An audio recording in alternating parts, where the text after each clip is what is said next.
Hidup bersamamu, seringkali ku melupakanmu. Shalom saudara-saudaraku, selamat berjumpa kembali dalam ibadah Mana Tengah Pekan. Kita bersyukur Tuhan senantiasa menyertai kehidupan kita bahkan sampai saat ini. Kiranya nama Tuhan dimuliakan. Kita akan satu dalam doa.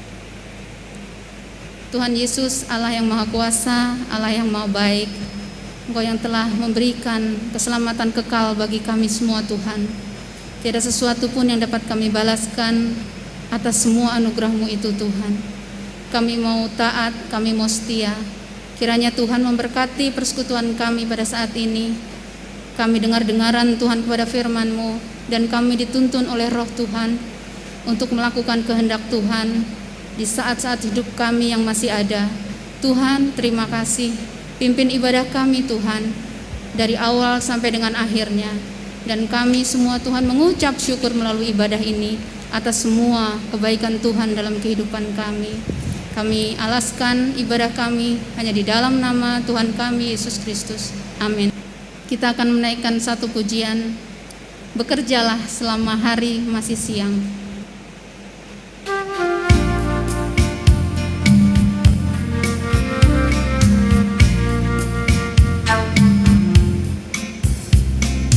Tuhan masih bekerja di saat ini. Biarpun waktu mau menjelang petang hari, sebelum tiba waktu malam di mana tiada seorang dapat bekerja. Gunakanlah waktu yang masih tersisa. Jangan lalai dan menyia-nyiakannya. Bekerjalah supaya dapatkan harta yang menjamin keselamatan. Kaitkanlah setiap usaha kegiatan dengan pola yang sesuai rencana Tuhan, dalam rangka pembangunan tubuhnya, yakni sidang mempelai yang sempurna. Hari rembang petang, kerjalah selama hari masih siang. Hari rembang petang, kerjalah selama hari masih siang.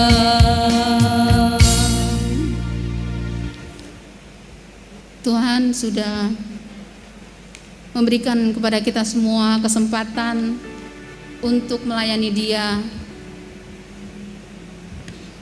Inilah kesempatan bagi kita untuk bekerja sebanyak-banyaknya, serajin-rajinnya untuk memuliakan nama Tuhan. Karena sebentar lagi Tuhan Yesus akan datang kembali dan waktu kita akan habis. Biarlah kesempatan ini kita gunakan dengan sebaik-baiknya. Kita taat kepada firman Tuhan dan kita lakukan dalam kehidupan sehari-hari. Kita akan menyambut firman Tuhan. Kita naikkan satu pujian. Dengan apa akan kubalas?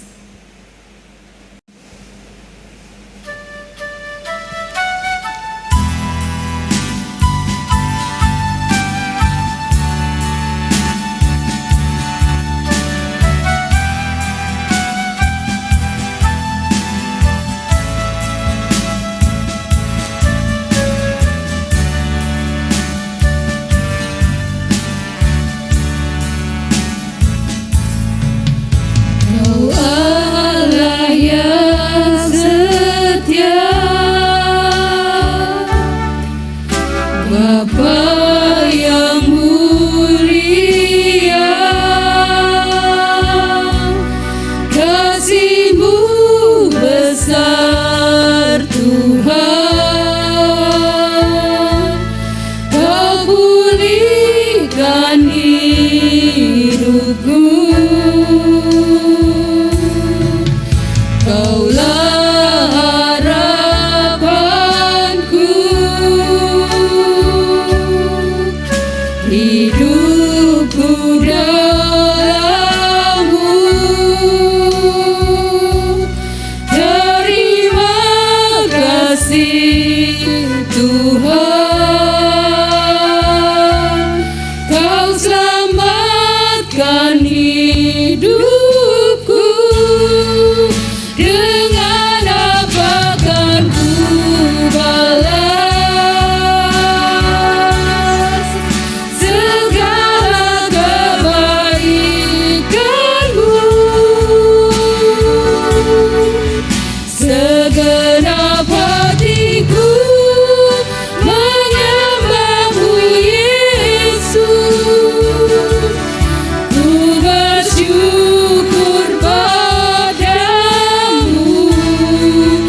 Dengan apa kan ku balas segala kebaikan-Mu? Segenap hatiku menyembah-Mu, Yesus. Ku bersyukur padamu selamanya.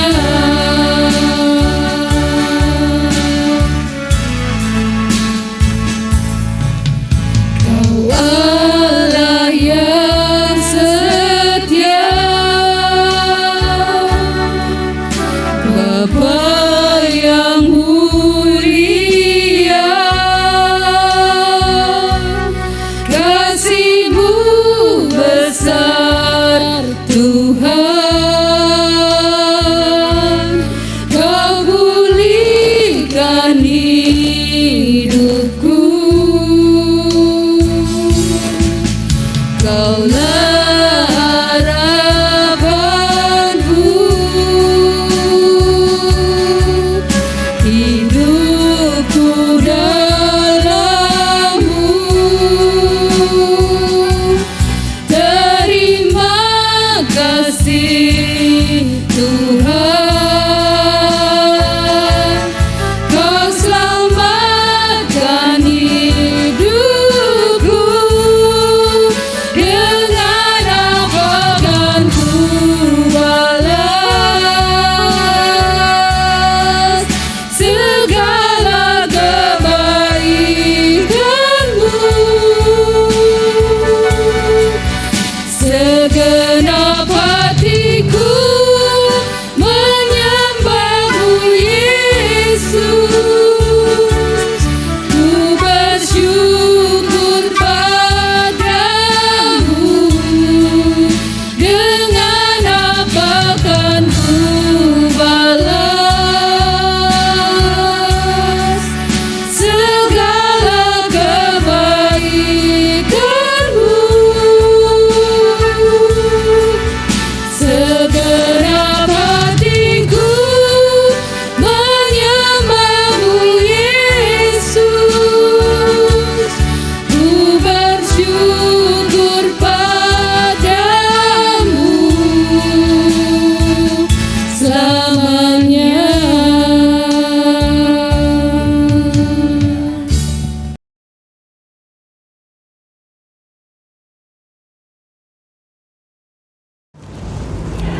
Mari kita bersatu di dalam doa. Tuhan Yesus Kristus, Yesus Kristus, Engkau firman itu sendiri. Saat ini kami siap untuk mendengar kata-Kata-Mu. Kami tahu kata-Kata-Mu, apapun rasanya, itu cinta kasih-Mu buat kami. Itu bentuk kehadiran-Mu buat kami sampai sekarang. Pada masa-masa terakhir ini, pada masa-masa yang semakin sulit ini, Engkau tetap hadir mengawal kami. Oleh sebab itu, dengan ucapan syukur, Kami mau terima dan kami mau dengar dan kami mau menikmati sabda-Mu yang luar biasa. Ungkapan isi hatimu yang ada di balik kata atau kalimat di dalam firman Tuhan, di dalam Alkitab. Teruskan karyamu yang luar biasa atas kami. Dan Roh Kudus, Engkau urapi kami, tidak terkecuali siapapun kami, sehingga kami bisa menikmati firman Tuhan dengan baik. Di dalam nama Tuhan Yesus Kristus, kami mengucap syukur. Amin. Puji Tuhan, Bapak, Ibu, dan saudara-saudara yang dikasihi Tuhan, masih kita bisa bertemu kembali dalam ibadah mantap. Mantap, sebuah singkatan, mana tengah pekan, ya. Kita selalu disuguhi oleh mana sorgawi yang dari atas. Puji Tuhan, itu luar biasa. Kasih Tuhan buat kita tetap menyertai kita sampai hari ini. Apapun keadaan kita, sakit atau sehat, itu semua Tuhan izinkan supaya kita tetap mengandalkan Tuhan. Amin ya. Sudah sampai sekarang pembahasan kita dari atau ke 2 Samuel pasal 10 ya. 2 Samuel pasal 10. Kita mau lihat apa isi hati Tuhan buat kita. Yang saya terjemahkan dari 2 Samuel pasal 10 ini dengan judul air susu dibalas dengan air tuba. Ini sebuah pepatah yang sudah cukup lama, tetapi ternyata pepatah ini up to date sampai sekarang. Air susu dibalas dengan air tuba. Artinya kebaikan yang tidak berbalas. Tuhan ingin kita mengambil pelajaran dari kisah ini supaya kalau kita aktornya, maka kebaikan harus berbalas dengan kebaikan. Kalau kita objeknya, itu juga harus, bahwa kejahatan harus berbalas dengan kebaikan. Puji Tuhan. Saudara-saudara yang dikasihi oleh Tuhan Yesus, dalam hidup kekristenan kita, apakah kita sering mengalami ini? Kebaikan tidak berbalas dengan kebaikan. Kita sudah melakukan hal yang baik kepada orang, tetapi orang itu tidak membalas kebaikan kita, bahkan membalas dengan kejahatan. Atau malah kita menjadi pihak yang selalu membalas kebaikan dengan kejahatan. Atau kita selalu malah menjadi pihak yang selalu menjadi troublemaker, pembuat huru-hara, pembuat onar, pembuat fitnah, pembuat kerusuhan, pembuat kegaduhan, pembuat gosip. Bapak, Ibu, dan saudara-saudara yang dikasihi oleh Tuhan Yesus Kristus, umat Tuhan, umat Kristen yang Tuhan kasihi, yang Tuhan cintai, melalui serial 2 Samuel 10 ini, Tuhan mau kita menjadi pribadi yang suka membalas kebaikan dengan kebaikan. Amin. Tuhan mau kita menjadi pribadi yang suka menawarkan perdamaian. Amin. Ya. Tuhan tidak merekomendasikan kita menjadi pribadi yang tidak tahu diri, tidak tahu berterima kasih, yang bisanya hanya membalas kebaikan dengan kejahatan. Tuhan tidak merekomendasikan kita untuk menjadi pribadi yang suka menjadi pemecah, suka menjadi provokator, pemicu kerusuhan. Ya, puji Tuhan. Melalui 2 Samuel pasal 10 ini, Tuhan mengajar kita untuk selalu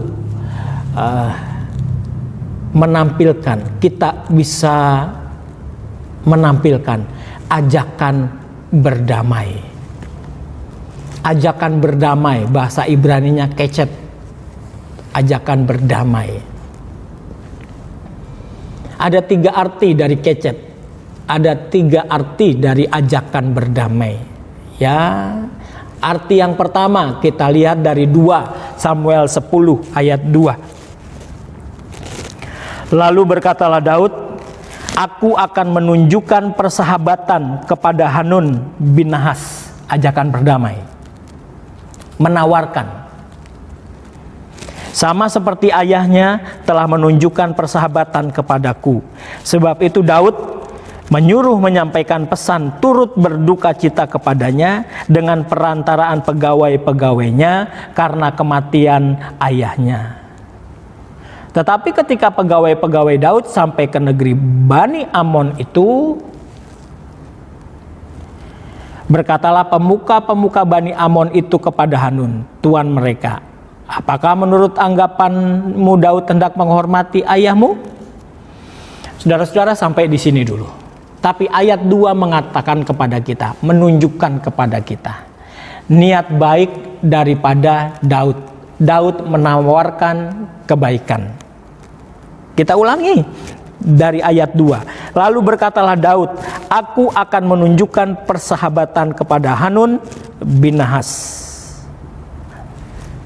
Sebab itu Daud menyuruh menyampaikan pesan turut berduka cita. Ajakan berdamai, kecet yang pertama, menawarkan kebaikan. Saudara-saudara yang dikasihi oleh Tuhan Yesus, Daud menjadi peacemaker. Sekarang dalam kehidupan kita sebagai Kristen, apakah kita sering mengalami ini? Kita menjadi peacemaker, selalu menawarkan kebaikan, selalu menjadi pembawa kabar damai. Ini yang Tuhan mau. Jangan sebaliknya, selalu melontarkan kejahatan, selalu ingin berperang, selalu ingin cekcok,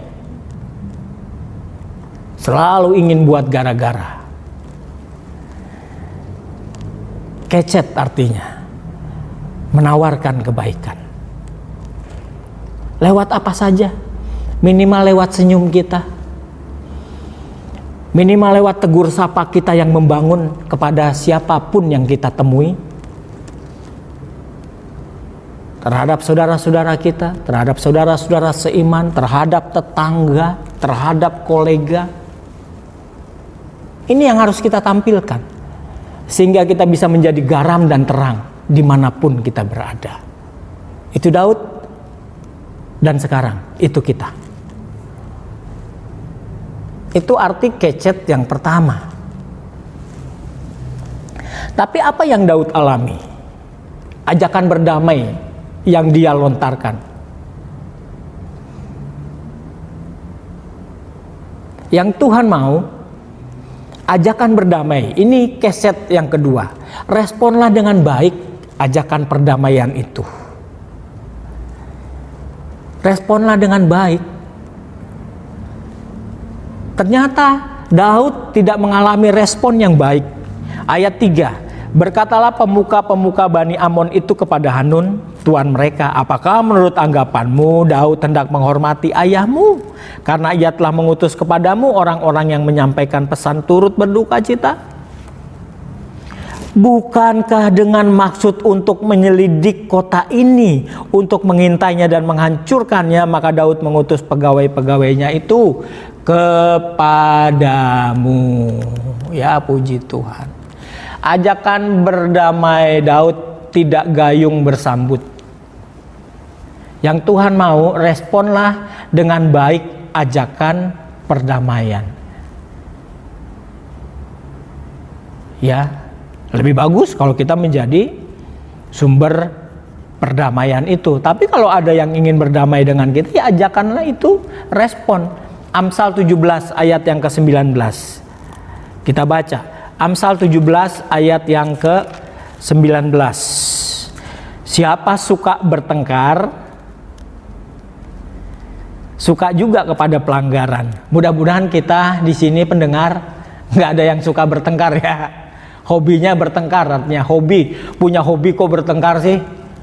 Repot ya saudara-saudara kalau punya hobi bertengkar. Tapi kalau udah bersaksi, waduh kayak ya iau itu loh ya. Tapi hobinya bertengkar.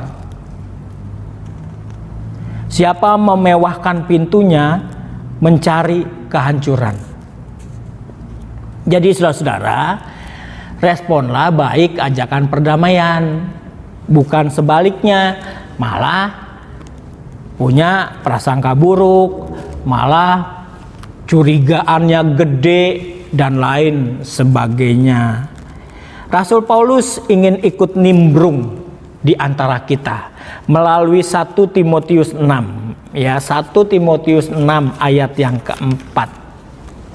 Rasul Paulus ikut nimbrung. 1 Timotius 6 ayat yang keempat.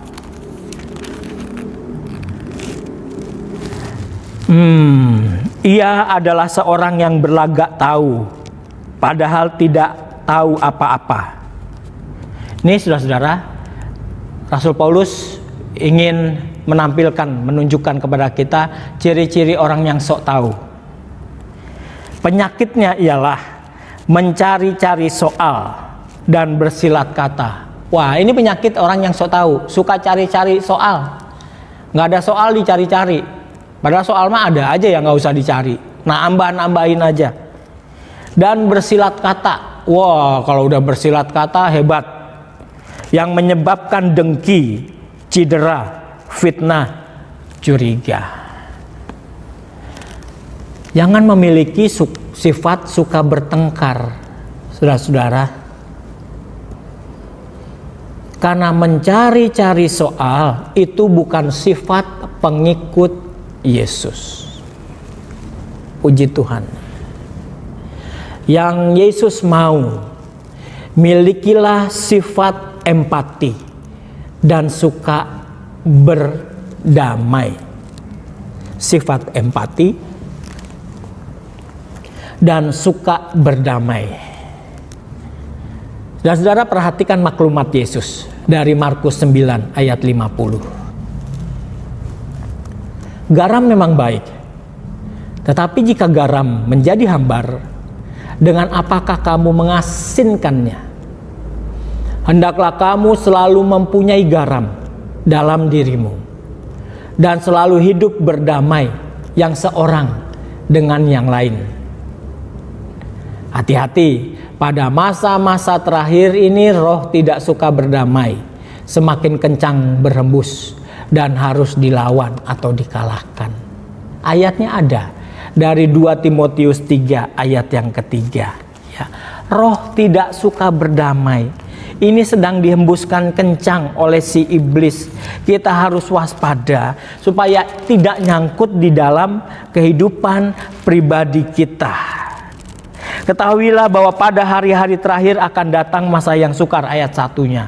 Ayat yang ketiga, tidak tahu mengasihi, tidak mau berdamai. Nah, ini sedang kencang-kencangnya angin ini dihembuskan oleh si iblis. Roh tidak suka berdamai. Hati-hati. Kekristenan, hati-hati. Beranjaklah dewasa menjadi orang percaya. Sehingga bukan mulut kita yang bercerita tentang yang baik-baik, tetapi pribadi sikap hidup kita matching dengan cerita kita, cocok dengan cerita kita. Benarkah kita suka berdamai? Orang lain melihat setiap hari engkau bertengkar, setiap hari engkau ada kasus, setiap hari aku mendengar di telingaku cerita tentang engkau yang habis bertengkar dan lain sebagainya.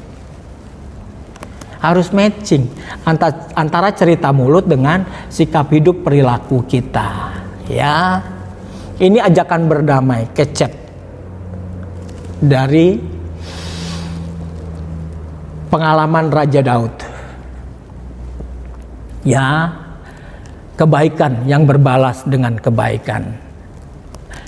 Melalui 2 Samuel pasal 10, Tuhan mengingatkan kita supaya berhati-hati dengan virus negatif thinking, virus pikiran yang negatif. Hati-hati.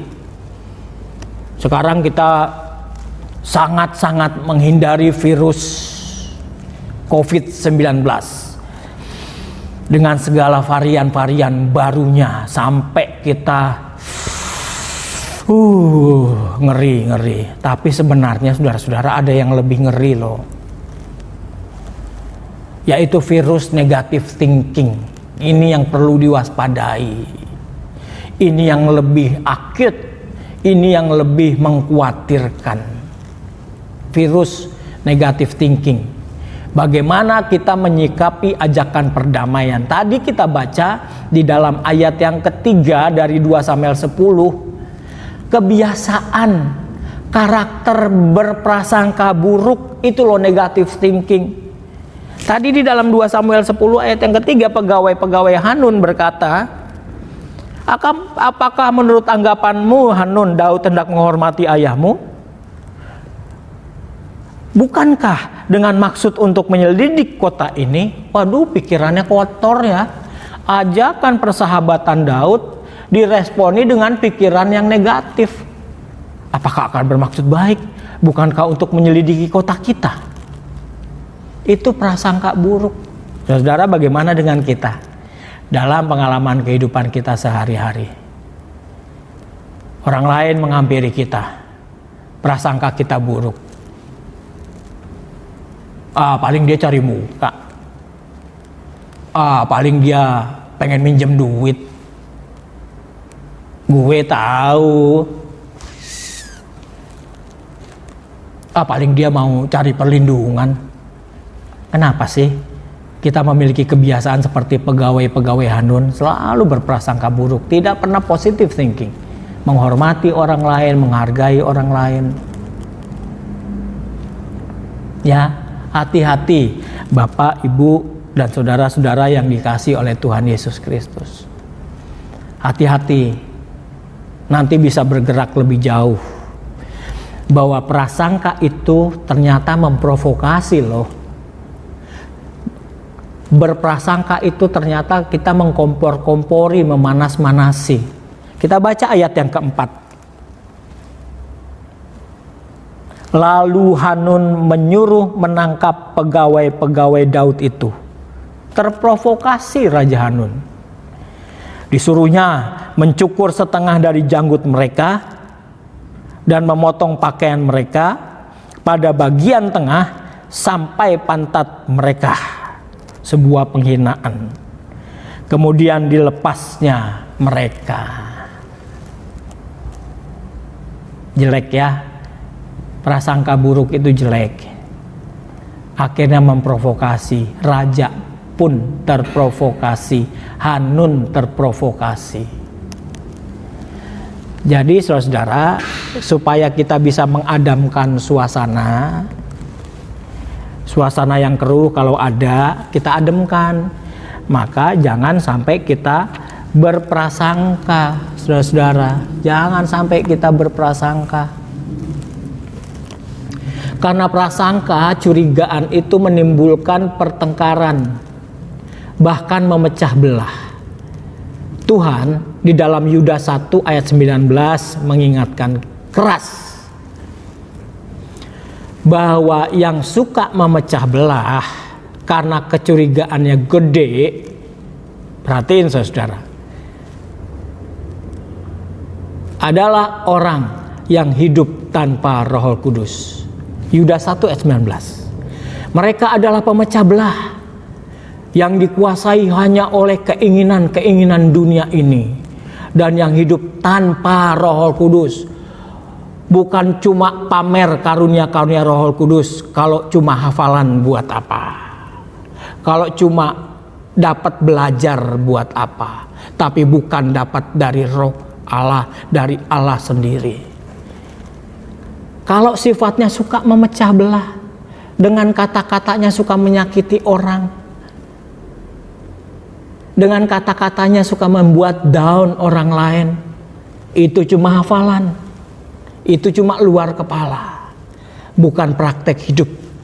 Allah katakan, aku tidak mengenal engkau, hai pembuat kejahatan. Saudara, curigaan alias prasangka hanya akan mengubur damai sejahtera. Hilangnya damai sejahtera. Ayat yang kelima. Hal ini diberitahukan kepada Daud. Lalu disuruhnya orang menemui mereka, sebab orang-orang itu sangat dipermalukan. Ya, yang tadi dicukur janggutnya dan pakaiannya dipotong. Raja berkata, tinggallah di Yeriko sampai janggutmu itu tumbuh, kemudian datanglah kembali. Ya, puji Tuhan, malah menghilangkan damai sejahtera. Ya, ayat 6, setelah dilihat Bani Amon bahwa mereka dibenci Daud, itu kan perasaan mereka, dibenci Daud, damai sejahtera hilang. Maka Bani Amon itu menyuruh orang menyewa dari orang Aram Bet Rehob dan orang Aram dari Zoba 20.000 orang pasukan berjalan kaki, dari raja negeri Maaka 1.000 orang, dan dari orang-orang top 12.000 orang. Kalau damai sejahtera sudah hilang karena perbuatannya sendiri, yang ada malah kebakaran jenggot sendiri, panik sendiri, menyangka Daud membenci. Nah, ini hati-hati, bahayanya virus negative thinking. Jadi pikirannya udah melanglang buana, yang enggak. Oleh sebab itu lebih baik, lebih indah kalau kita punya positive thinking. Enjoy aja, nikmati aja hidup ini. Orang mau berpikiran jelek, ya biarin aja, yang penting kita berpikiran bagus. Orang mau berbuat apa buat kepada kita, ya biarin aja, yang penting kita berbuat baik kepada semua orang. Ya, jangan air susu dibalas dengan air tuba. Puji Tuhan. Ya, saudara-saudara, harusnya air susu dibalas dengan air susu. Kebaikan dibalas dengan kebaikan. Kebaikan yang berbalas. Ya, kebaikan yang berbalas, saudara. Ini ayat penutup dari 1 Petrus 3 ayat 9 sampai 11. Indah sekali. Janganlah membalas kejahatan dengan kejahatan. Jelas ya? Atau caci maki dengan caci maki. Tetapi sebaliknya, hendaklah kamu memberkati. Amin. Karena untuk itulah kamu dipanggil, yaitu untuk memperoleh berkat. Kalau kita bisa memberkati orang lain, kalau kita tidak membalas kejahatan dengan kejahatan, kalau kita tidak membalas caci maki dengan caci maki, maka kita akan memperoleh berkat. Amin. Just do it, lakukan dan buktikan. Jangan nyalahin Tuhan, kenapa ya kita tidak pernah menerima berkat, kenapa ya berkat yang aku nanti-nantikan kok gak pernah hadir. Selalu mereka yang diberkati, selalu orang lain yang diberkati, selalu dia yang diberkati. Ya kita introspeksi diri aja. Sudah gak kita jadi pembawa damai, atau kita jadi penggosip kelas wahid, tukang fitnah, sekalipun KTP kita Kristen, sekalipun kartu jabatan saya pendeta. Kita harus introspeksi diri kita pandai-pandai, saudara. Jangan mudah menyalahkan orang lain dan jangan mudah menyalahkan Tuhan. Ini ayat 9 jelas. Janganlah membalas kejahatan dengan kejahatan atau caci maki dengan caci maki. Gitu kan. Ayat 10. Siapa yang mau mencintai hidup, kita semua mau mencintai hidup dan mau melihat hari-hari yang baik. Kita semua mau melihat hari-hari yang baik, hari ini ke depan. Ia harus menjaga lidahnya terhadap yang jahat. Hoi, lidahmu jaga supaya tidak nonjok. Lidahmu jaga supaya tidak menyakiti orang. Jangan asal celetuk, jangan asal nyolot, jangan asal ngomong, jangan asal obral sampah hatimu. Jaga lidahnya terhadap yang jahat dan bibirnya, lips, terhadap ucapan-ucapan yang menipu. Hati-hati loh kebiasaan menipu, tipu ditimbun dengan tipu, kata Yeremia. Hati-hati, itu jangan menjadi kebiasaan, itu akut sekali. Itu yang perlu masuk UGD. Lidah yang kebiasaan jahat, bibir yang kebiasaan menipu. Ayat 11. Ia harus menjauhi yang jahat. Jauhi, bukan dideketin. Bukan diajak teman yang jahat itu. Kejahatan bukan diajak teman jadi sahabat, jangan. Dan melakukan yang baik.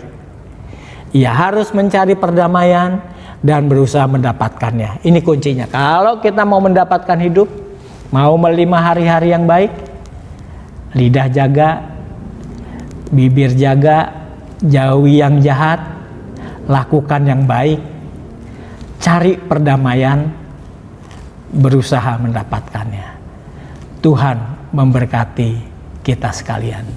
Bapak, Ibu, dan saudara-saudara yang dikasihi oleh Tuhan Yesus, mari kita merindukan kasih Allah dicurahkan kepada kita, supaya hidup kita berarti, berharga di matanya.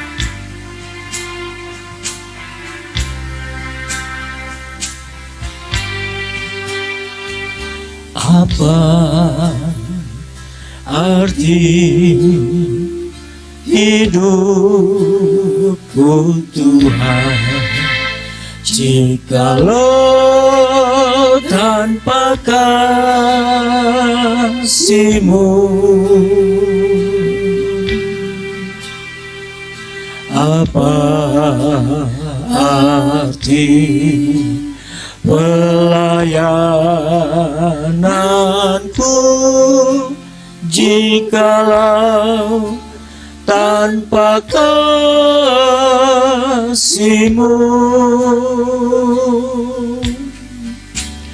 Kasih-Mu, oh Tuhan, ku rindukan selalu. Ciptakan, penuhkan dalam hidupku ini, mengasihi sesama seperti teladan-Mu, mengasihi daku sepenuhnya. Ku tahu semua, ku tahu semua kan sia-sia jikalau tiada kasih-Mu. Pengorbanan tiada berharga jikalau tiada kasih-Mu. Kasih-Mu, oh Tuhan, ku rindukan selalu. Ciptakan, amin, ya Yesus, penuhkan kami, mengasihi sesama seperti teladan-Mu, mengasihi daku sepenuhnya. Kasih-Mu yang panjang sabar, kasih-Mu yang panjang sabar, rela korbankan diri-Mu.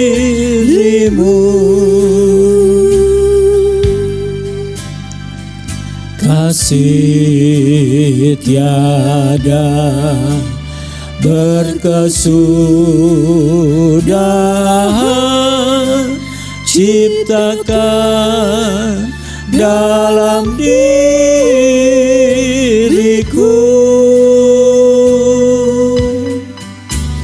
Kasih-Mu, oh Tuhan, ku rindukan selalu, ciptakan. Oh amin, dalam hidup amin. Mengasihi sesama seperti teladan-Mu, mengasihi daku sepenuhnya. Haleluya. Syukur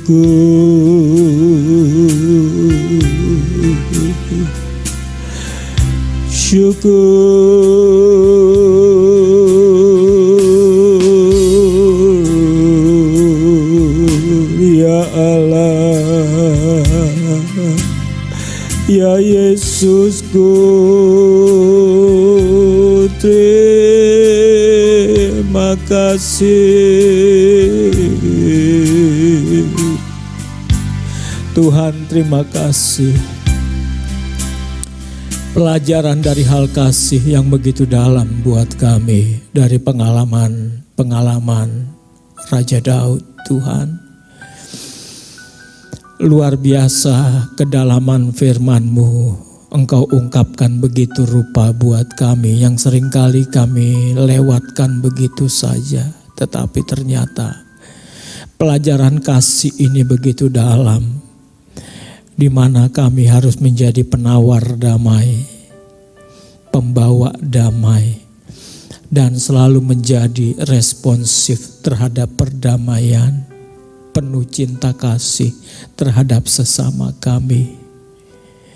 Kami juga diberikan pelajaran yang indah selalu untuk berpikir positif, tidak berprasangka-prasangka negatif atau curiga. Tuhan, terima kasih.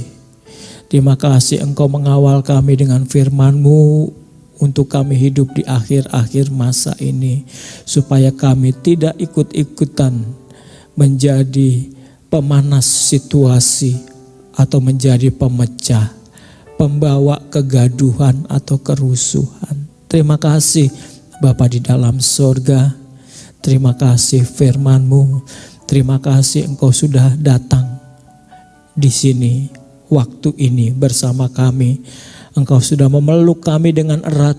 Engkau sudah menggenggam tangan kami dengan erat lewat firman-Mu. Terima kasih, dan kami bisa merasakan kehangatan kehadiran-Mu di dalam kehidupan kami. Dan oleh sebab itu kami berdoa sebelum kami menutup ibadah kami, tetap Tuhan Engkau kasihi Indonesia. Tetap Engkau pegang pemerintah Indonesia.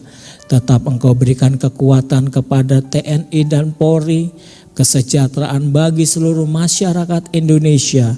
Kami semua bangsa Indonesia bisa bersatu padu, bahu-membahu, bergandengan tangan dengan erat untuk kembali membuat Indonesia pulih dan maju. Tentunya dengan campur tangan Allah Tritunggal yang luar biasa. Bapa di dalam sorga, terima kasih. Gereja Pantekosta Tabernakel terus Engkau berkati.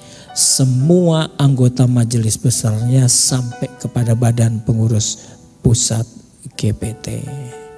Sidang jemaat Peniel juga Engkau berkati, yang sakit sembuhkan, yang beban berat Engkau hiburkan, yang terikat Engkau lepaskan. Terima kasih Bapa di dalam sorga, yang sudah memberikan korban untuk Engkau, baik persepuluhan, baik kolekte. Engkau memberkati dengan berkat kasih karunia dan damai sejahtera. Sidang jemaat, kita angkat hati dan tangan kita untuk kita menerima berkat Tuhan. Kemanapun engkau akan beraktivitas, bawalah berkat-berkat surgawi dari Allah Bapa di sorga. Kemanapun engkau akan melangkah, bergeraklah selalu dengan menggandeng kasih karunia dan damai sejahtera daripada Sang Putra Tuhan Yesus Kristus, Raja kita. Di dalam persekutuan dengan Roh Kudus selalu mengikat kita, menyertai kita mulai hari ini sampai Maranatha, Tuhan Yesus Kristus datang menjemput kita di awan-awan. Haleluya.